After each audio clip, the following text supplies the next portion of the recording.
calls on us to do. Furthermore, he is forgiving when we fall short. He is forgiving. Let us ask for Allah subhanahu wa ta'ala to forgive us our sins and our shortcomings, to guide us on the path that is straight, to keep us on the balanced path, to keep us from running to extremes, to make us mindful to seek his mercy and his guidance before we act, and protect us from being foolish men. Astaghfirullah.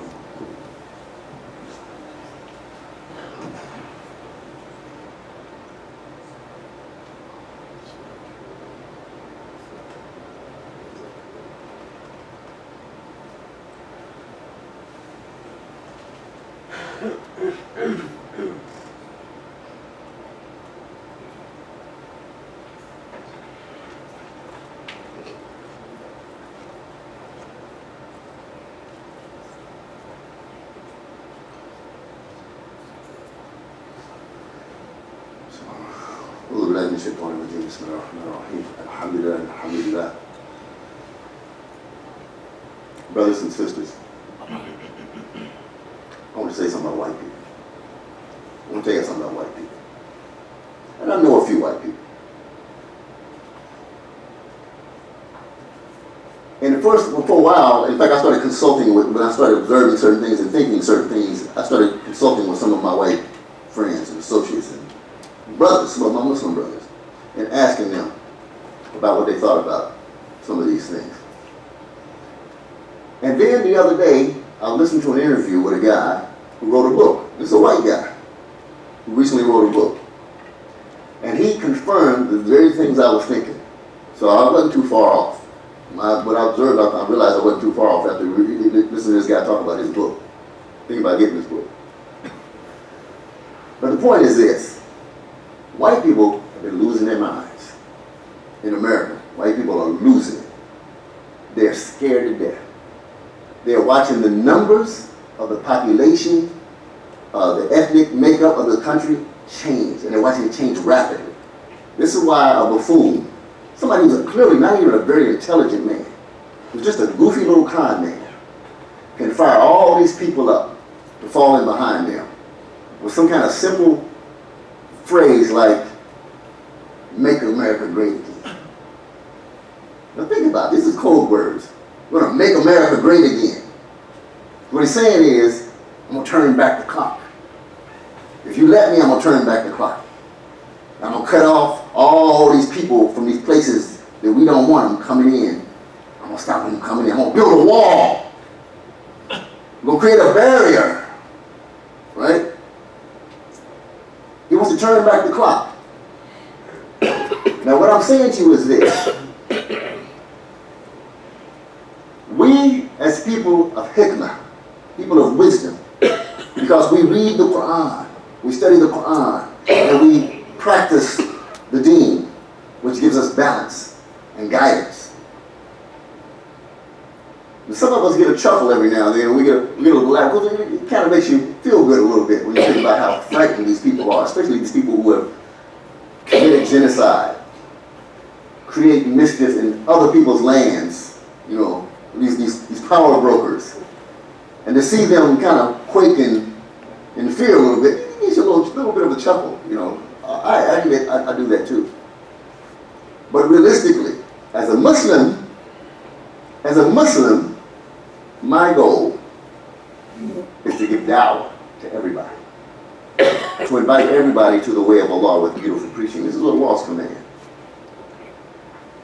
And I say that to say this. You know, these people are afraid of losing the status quo. They're afraid of losing white privilege. They know that. Whether they know it subconsciously or consciously, that's their fear, is they're going to lose white privilege. Even the poor amongst them know they have white privilege.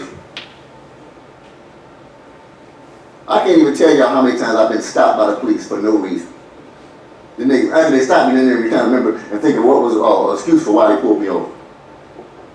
This doesn't happen to white people. If they get stopped, usually they get stopped for a reason, a legitimate reason. We all know they don't need no legitimate reason to harass us. So this is nothing new. But think about this. Their biggest fear is losing the status quo. You know, during the time of the Prophet, the people of Mecca were afraid of the status quo, losing the status quo. That was their biggest concern. They didn't really much care whether you worship Lot or Uzzah. You know, they had 360-some gods. They didn't really care whether you worship them or not. And ultimately, as Allah says, if you would have asked them who created the heavens and earth, they'll tell you Allah.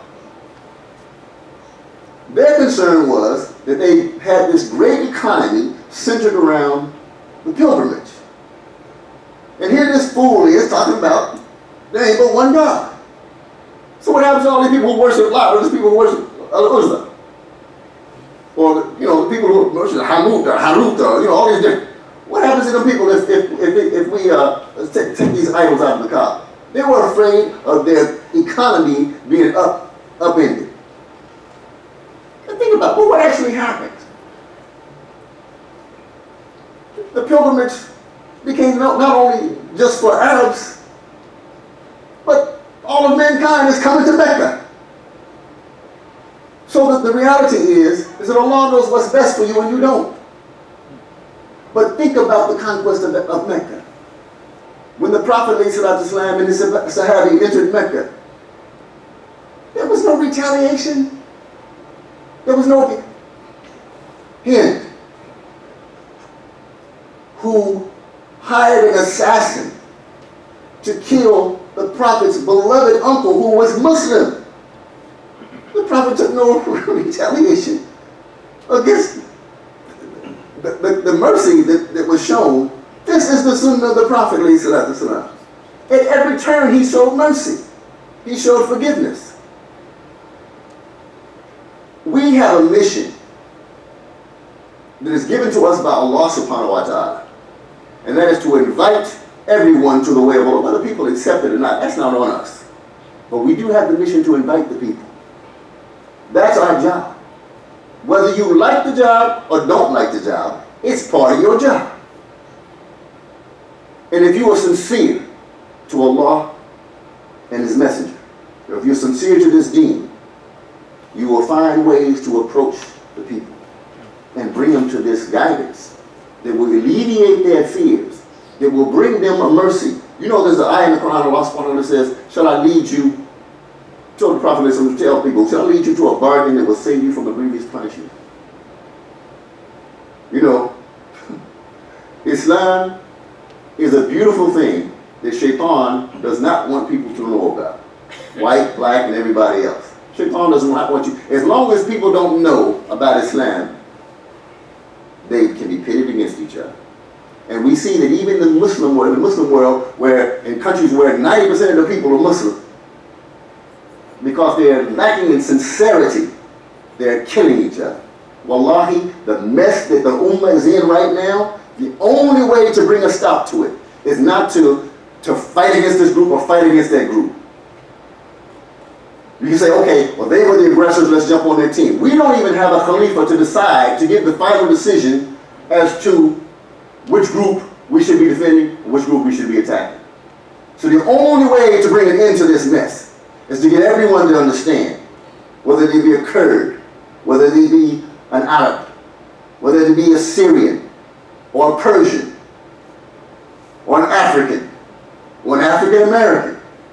The only way to put an end to this is to get everyone to understand that it would be best for you to fear Allah's punishment, to have taqwa, be aware of Allah's witnessing of you, and drop your weapons. Drop them. It would be better to let that person kill you than for you to kill him. It would be better for your soul. And that's the message I want you to give to white America. It would be better for your soul to stop trying to hold on to power and cling to dominance, because you're the only one being hurt by that. Allah is my protector. I don't need to hurt you.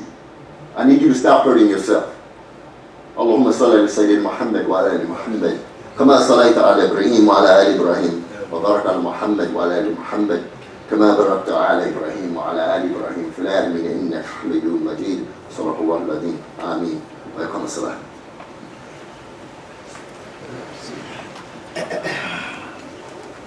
الله أكبر الله أكبر. أشهد أن لا إله إلا الله. أشهد أن محمدا رسول الله. حي على الصلاة حي على الفلاح قد قامت الصلاة قد قامت الصلاة. الله أكبر الله أكبر. لا إله إلا الله. Make your mind straight. Allow no gaps in the salah from beginning to end. Yeah. Let's pray, inshallah, as if we won't have another opportunity. Allahu Akbar.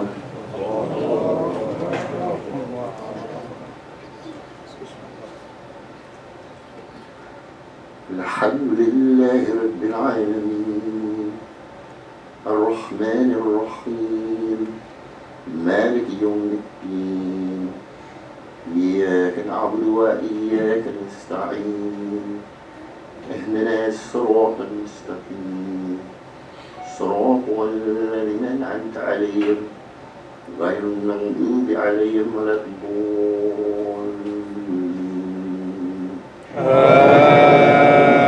آمين. الله لا إله إلا هو الحي القيوم لا تأخذه سنة ولا نوم له ما في السماوات وما في الأرض من ذا الذي يشفع عنده إلا بإذنه يعلم ما بين أيديهم وما خلفهم ولا يحيطون بشيء من علمه إلا بما شاء وسع كرسيه السماوات والأرض ولا يعوده حفظهما وهو العلي العظيم. الله أكبر. الله أكبر.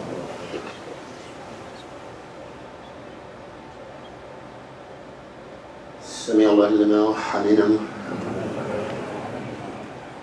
الله أكبر.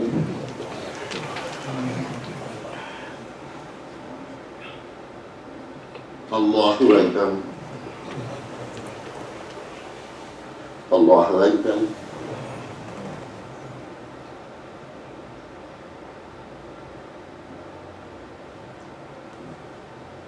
الله أكبر.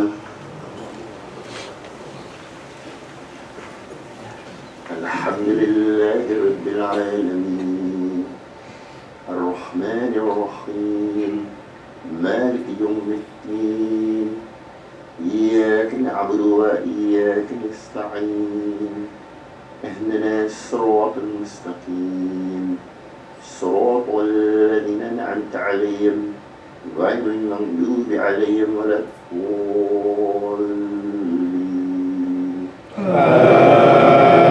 آمين.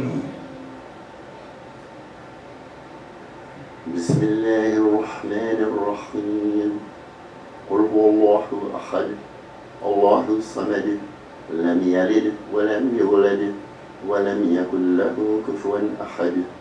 بسم الله الرحمن الرحيم قل أعوذ برب الفلق من شر ما خلق ومن شر غاسق إذا وقب ومن شر النفاثات في العقد ومن شر حاسد إذا حسد. بسم الله الرحمن الرحيم قل أعوذ برب الناس مالك الناس إله الناس من شر الوسواس الخناس الذي يوسوس في صدور الناس من الجنة والناس. الله أكبر.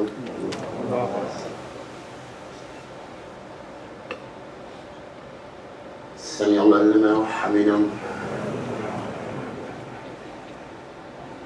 الله أكبر.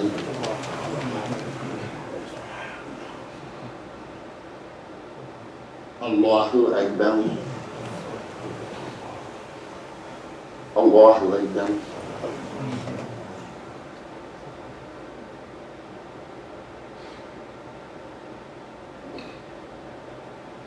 Allahu Akbar.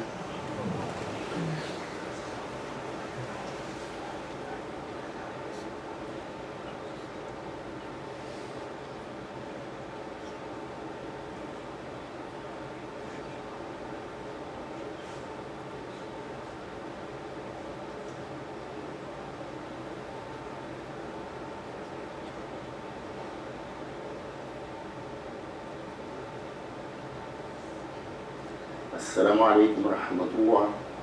السلام عليكم ورحمة الله.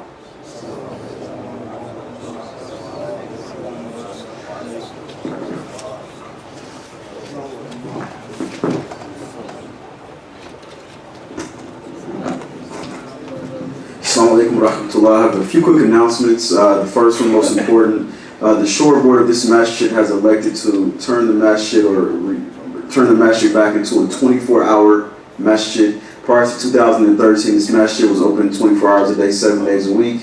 And due to some security reasons at the time last year, it was just we elected to move it back to Fajr to Isha. So just recently, last Wednesday, during the shore board meeting, we elected to turn it back into a 24-hour masjid. Prior to 2015, this masjid got hundreds of visitors, 1 o'clock, 2 o'clock, 3 a.m. because we're the closest masjid to the Highway 70 West, which is a very busy highway in this country. So due to that, our proximity to that, we got hundreds of visitors in the night hours. So we elected to turn it back into a 24-hour masjid. In doing so, we need to update the security systems. So with that being said, we are looking to do a month-long fundraiser for about $3,000, inshallah, to update all the security cameras and get a state-of-the-art security system so that we can make it a secure place for people to pray in those hours when no one is here. So if you'd like to make a donation, you can do it with me, or you can use your credit or your bank card on the business office door, or see Brother Abdul Salam in the back, inshallah. The Women's Committee will be having their breakfast tomorrow at, I believe it begins 8 o'clock a.m. from 8 to 1. Breakfast runs from about $5 to $6 or something like that for a full breakfast, and it is a fundraiser for the Women's Committee. Assalamu alaikum wa rahmatullah.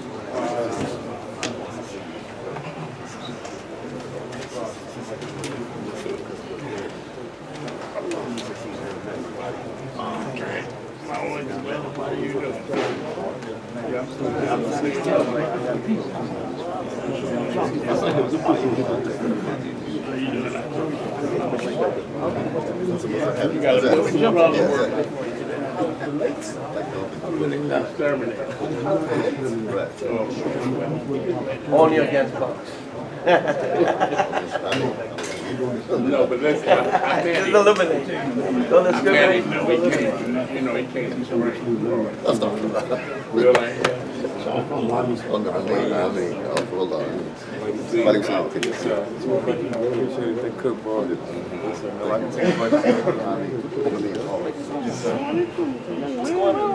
Good job, bro. What's going on? What you doing? Oh, how you doing? My name is Jimmy. What's your name? Rafi? Yafis? So you know this brother? Nafis? Oh, nice to meet you, Nafis. What are you doing?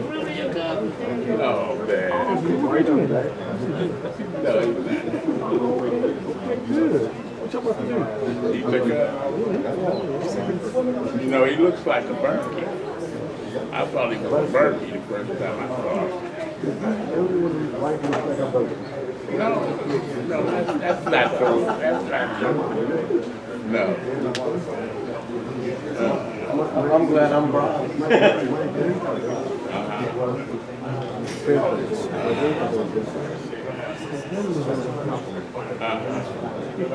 So we had Yeah, they're not wrong with that. When I go to Puerto Rico, we sit around the table to eat. There's a rainbow. That's right. Nothing wrong with that. All from the same color. From the same color. How you doing now? Alhamdulillah, alhamdulillah. Wait a minute, where are you living now? I'm on Washington. I'm by Sahaba. Yeah, no. How you doing? You all right? Okay. They treating you right down there? always tell me you don't treat me. Yeah. are you? I can't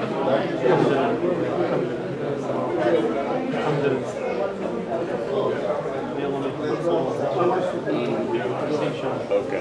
I was over by Sahaba, then I moved over by Toba, the south side, and now I'm back over by Sahaba. Are you in that same? No. Where you before that? I was in Cloverleaf apartment. Cloverleaf, right. And now I have an apartment over at Fox Club, the south side, over by Keystone, in Thompson. That's where you are. No. For one more month, I have to pay rent. But I'm over Washington Street, 48 Washington, the salon is in the front. And you living in it. And I'm like, Man, that's great. Because that's in the Somali neighborhood, too, right? yeah. The landlord is an old time from Columbia.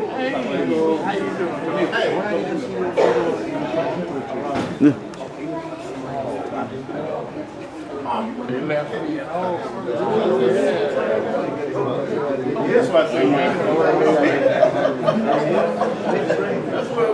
Yeah, he's been back. They came back. He pretty much said, how you feel early because his son has a lot How you doing?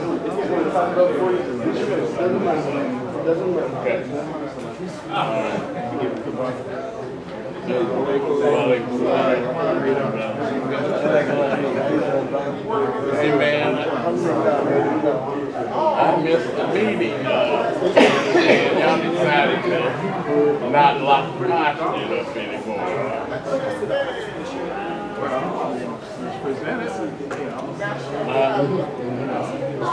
Gotta upgrade those locks though.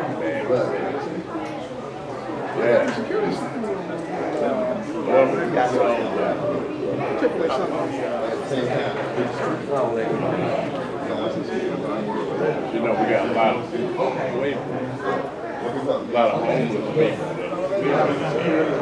Covered inside. what you gonna do after they snap here? You understand?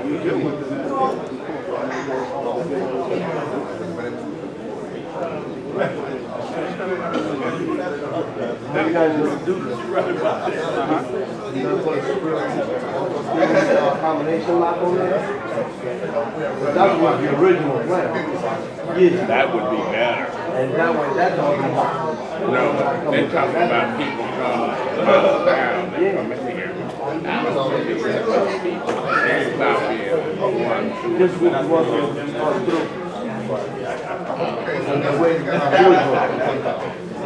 Anyway, well, anywhere south, St. Louis, or east. So remember the original plan back when we opened that place up? Was to have a combination, yeah. Right, over there. And this way, that one can be locked over the night time. And only certain people will know that combination. But they're talking about the people that don't have access to the combination.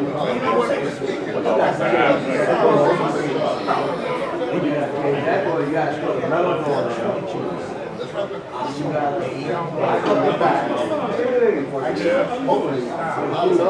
you know what happened after.